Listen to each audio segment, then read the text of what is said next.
and he didn't go to the rave, but we were able to stay at his place.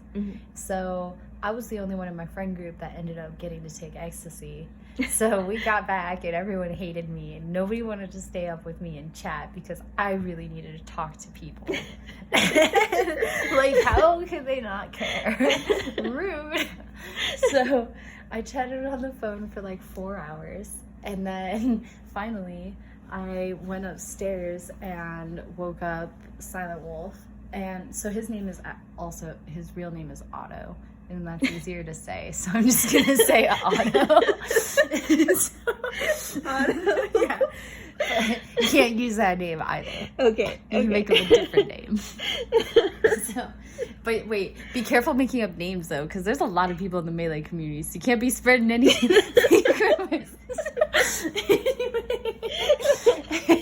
I'll make it sound outlandish. But I don't know, man. There's some crazy names. But anyway, so Otto, I went and woke him up, and it was the middle of the night, and I was like, hey, can I just tell you everything ever right now? Because I need to. And he was like, yeah, sure. And first off, like, just starting there, just to like put the pieces in motion. He's like very like naturally like just like with his eyes flirty. Like he doesn't have to do very much to send all the right signals. Like how is he like super good looking? So no. Actually, he is a skinny white kid who always has his head shaved. Oh no. Yeah. Yeah. He's like not even cute. He's totally, but he's like bald white man. No, like So I will show you. I will show you a picture of him. He's totally a dork. But it's like, okay, he does have hair now. Oh, that's good. That's really like, good. I'm happy not for like him. He was like bald. It was like always like just like real shaved. I'm gonna find a picture of like how he looked then. He's come so far. Yes. Oh, he's so cute right now. He's adorable right now with like hair and facial hair. Like he's cute. Okay. He's got a nerdy cute. Right. Yeah. He did not look like that when hold on. I can find this. He has a really cute girlfriend, and her name is Danny. So that's fun. Weird. Yeah. There. Okay. Okay. Yeah, he's just like, and he just like plays Melee, and but even with his smile, can't you kind of like tell like he does not lack confidence. Yeah, he looks very smug. Yes. Yes. He's probably very stoned. And so yeah, like when I woke him up and I was like, hey, like hang out with me, he was like, yeah, and like maybe you can get the vibes, but he like was like laying in bed when I woke him up, and like when he said yeah, he was like, yeah. Oh, okay. It was like the nod, putting his hands behind his back. So it's like he didn't like try to cuddle with me or anything. He like opened up his body that was in a way that was like suggestive, like, yeah, make yourself comfortable. But like let me put up put it out there. And like that's like fairly attractive. So I did like get like right up next to him. I laid on the bed like with my head on my hands and stuff, and like laid next to him and just like told him my whole fucking life story because I was on ecstasy. And then yeah, like as the sun came up and stuff, and like it started to like hit in that I had not slept, he made me like breakfast. Like we went downstairs, he made me breakfast, he made me coffee and stuff, and he like let me keep talking. And it's not like he didn't say anything either. He would like sometimes like interject. I like asked him about things in his room because his room was like very like clean and like everything like it was very simple, but like it matched. And like in the corner he had like a keyboard, so that was like also really I like attractive. clean rooms. Yeah, I do. And they lived in like this like really funky like Washington house, so his room was like a room that was like a part of the attic, so there was like the A-frame in it with like the window, and it like curved like awkwardly around like part of the staircase, so like his room had like a weird shape to it. I like clean really rooms cool. that are like eclectic, where it's like it's not like boring clean, like everything's perfect. It's just like not chaotic, and it looks like you can see your floor, Yeah, kind of. he like had a very obvious like aesthetic, and I like very much enjoyed that. It was like very pleasant, and yeah, like he made me food and everything, and just like That's attractive too. yes, and he knows how to like kind of like give off the right like. I don't know, I'm not very good at actually pointing them out. I like know a couple of them, but like maintaining eye contact and like keeping your body open to the people that you're like attracted towards. Like he said like all the very like right body gestures. I'm trying to that like showed- imagine. It's hard to. It's like it's really hard to like try to imagine, Like, but what when that you looks see like. it, it's like very clear. But like yeah, and like I don't know, there's a way somebody looks at you where you like know like that's like a look that like they're attracted. They're like want to like look at you. What is that look? Right. I But don't when know. you see it, like not I guess part of it is that confidence, like not being afraid to look at you like you look good. Like some people I think are nervous to like look at someone and like take them Yeah, in. like they can't make eye contact. Right. Oh, Something about his gaze was very deliberate. Sometimes I don't know about that because I'm like, I make really good eye contact Yeah. with everyone, and I think it makes them really uncomfortable. Yeah, I think it can be overbearing. Like, it definitely to me was super forward. So I totally ran off. But And I'm the one who's usually doing that. Right. Looking Yeah. at people like that. Yeah. And to be fair, like, the only reason I ran off was A, because my friends were forcing me to. And then B, because my ex-boyfriend, my first boyfriend that I dated for years, is also in the Smash community. I was not about to be some Smash hoe. Anyway. Can't say that either. Because there's actually a lot of shit about that. And, like, not slut shaming. Unless you're, like, taking advantage of people. That's not cool. Yeah, no, that's fucked up. But, like, anyway. the real thing, the real solid, like, forward move though was right when we like went to hug goodbye. He like gave me the hug, which was like very like, you know, like quick and cute, just like a friendly hug. But then when he pulled away, his hands like fell down my legs, and like he just like held me like right around like my waist, right at the top of my hips for just like an extra second, and just like pulled away like extra slow, but like still like pulled away, like gave me my room and stuff, and just like gave me that look. That was just like, you want to kiss me? And like, I wish I did. Oh my God. I wish I did, but then ran I'd probably out. get really nervous at that point, to be Oh honest. my God, I was. It was like so I'd probably hot. back out. It was Maybe, I don't know. It was really Depends. attractive, but he did. He like let me go and everything. He was just like okay. And like I like walked away, and then I looked at him, and he just like, you know, looked at me like, okay, like bye, it's fine, like sure, leave, okay, if you want to. Like if I had a car, I would not have that. But yeah, it was like definitely like when a lot of like the consent talks came up and stuff, I like wondered for a while, like how do you like give consent and stuff without being directly like, can I kiss you? Can we have sex? Because that's not very like hot in the moment. Like maybe it could be. It could be. It depends on how you say it. I could definitely see it being really hot. But in a lot of scenarios, like that like is in one of those moments I think of when I think of like really attractive ways to like put out there, like, you know, like, because that like pull away was a way, like, just like, especially like moving like his hands down my back and stuff, like it was a clear message. He didn't go past my lower back. He made it clear without being like without like crossing a boundary. If I had like leaned back into him and he had like been more feelsy, that would have been like my obvious like go ahead. I feel like that would have been like the way to be like, yeah, I'm into it, to like lean into him and then like kiss him. But yeah, like instead I walked away. But yeah, that was like a really, really attractive way to be like, you down? I'm still trying to like 100% picture that. But I 'Cause, can like, imagine it. Yeah, I can kind of Because imagine the other thing to consider too is like there was like a conversation being spoken. I definitely responded very positively to his body language. So he like spoke the things. body That's why I language. tried to like say like I like when he like leaned back in his bed and everything, I like went right up next to him and like laid down and like was being cute and like saying things.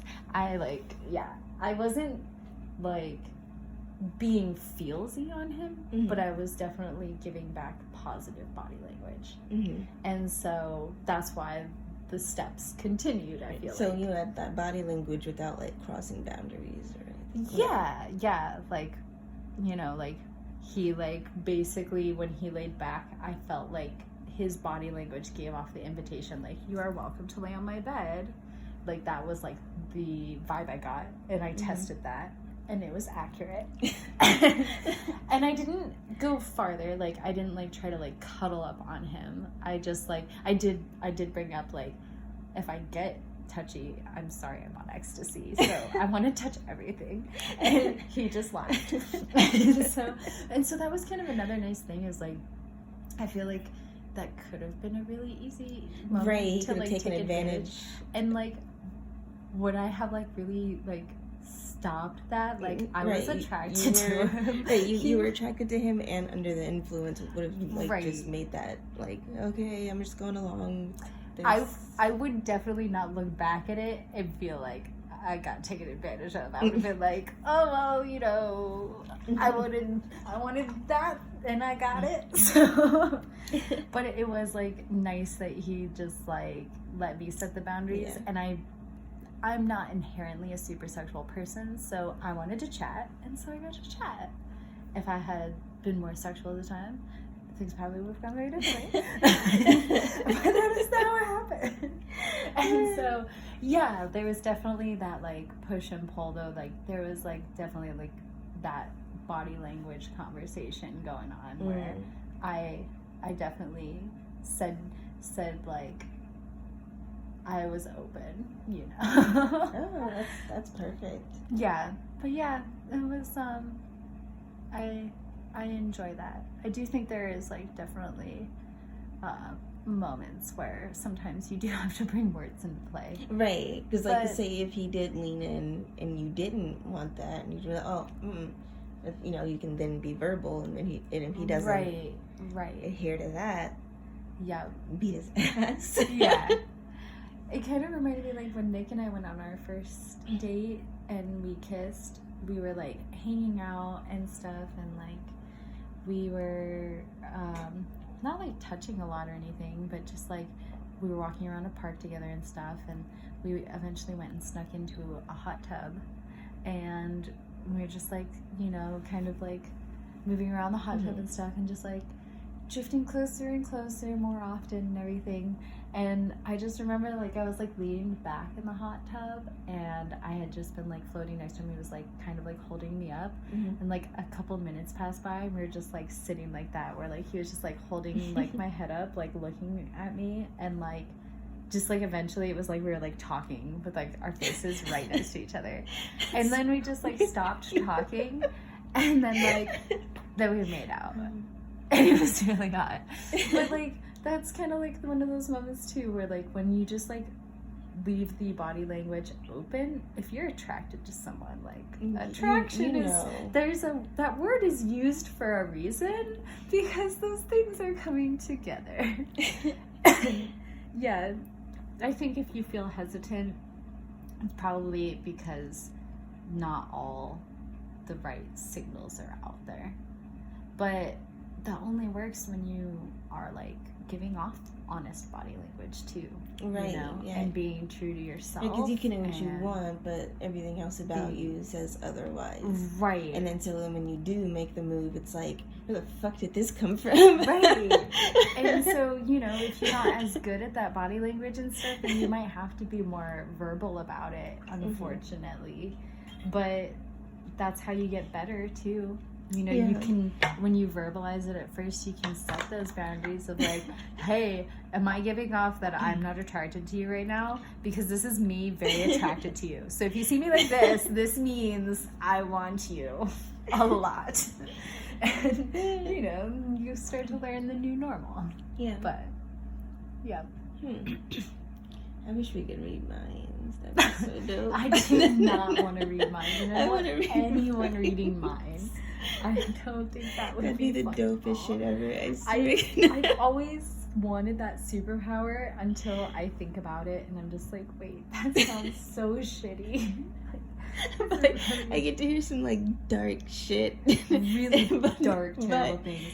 I'm down. I think I'm a really positive person, and like I think we've talked about this before. I have like had many dreams where I'm like a murderer. Oh my God. Yeah. Okay, yeah, you did tell me this. Yes. Yeah. I have been like my whole family was serial killers, and we basically were like that one movie, which I've never even seen. There's a movie about like a family of serial killers, isn't there though? I don't know. I think it's like the Texas Chainsaw Massacre one. Oh, yeah, They're all like related, I'm pretty sure. And it's based on a true story. Yeah.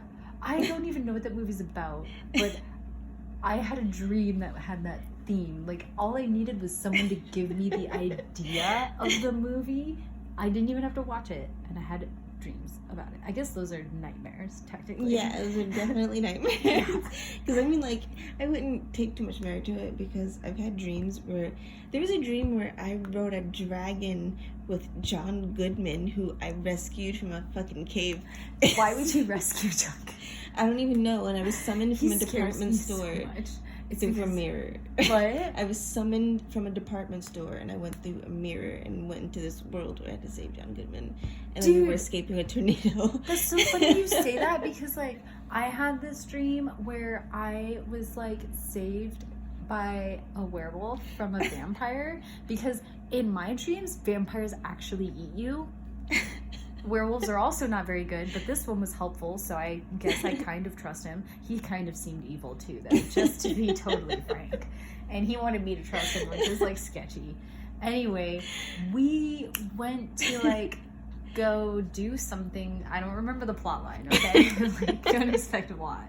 We went to go somewhere, though, and he took me to a hotel that was, like, actually ran by vampires. It was basically the Trump Tower. And... in the hotel. It sounds like that movie with fucking what's his name? Ian something. I forgot. He was like a real pretty boy in the 90s. Ewan McGregor? No. It was like it was him, Josh Hartnett, and they're like we'll have to look this. Yeah. Oh, but in that dream, there was a mirror in the lobby, and that's how you got to the magic world.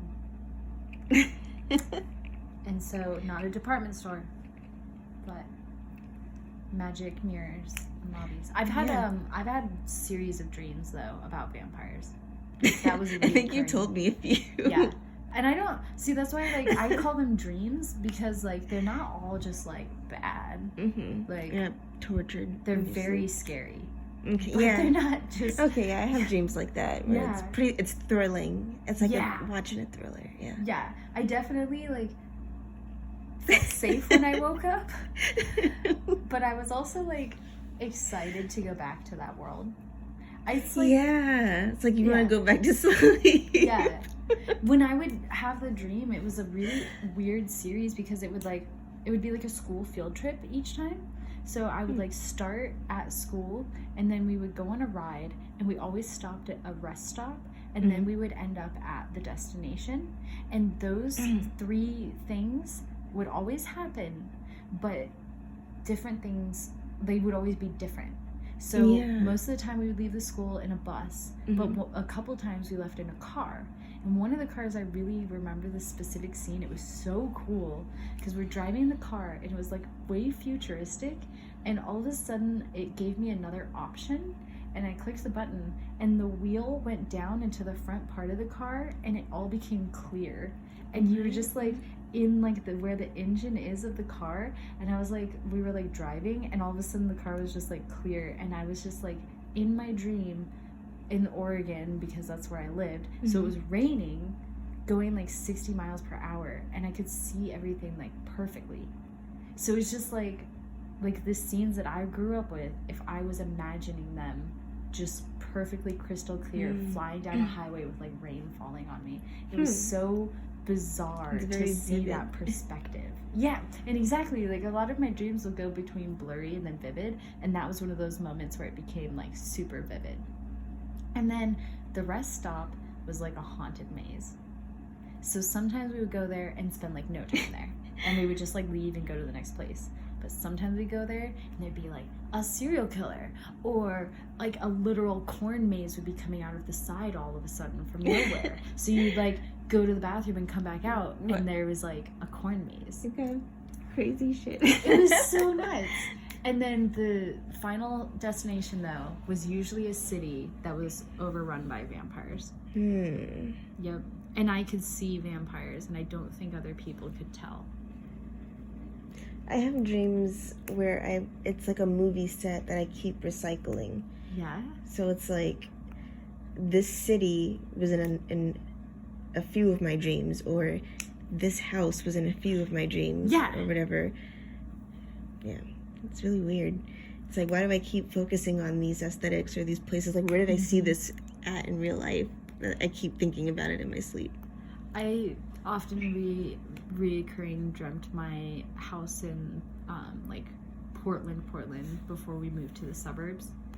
And it like got reconstructed, so in my mind like most of the house looked the same, but when you went up the stairs you would basically go into like other dimensions. They were the same, so like floor 1 was like a dimension that was basically a bar full of monsters, and the next floor was like the attic room, which had like 2 rooms, and they were always the same, but like yeah, they like didn't match my house in any way. Those like 2 floors. And the weird thing was when you would see the stairs, they would be normal when you were in the house, but as soon as you started to like go into the other dimensions, it would just be a staircase in blackness, and that was it. And it was bright orange. That's horrifying. It really was. And like it took me a while to get used to it, but like as soon as you would get in there,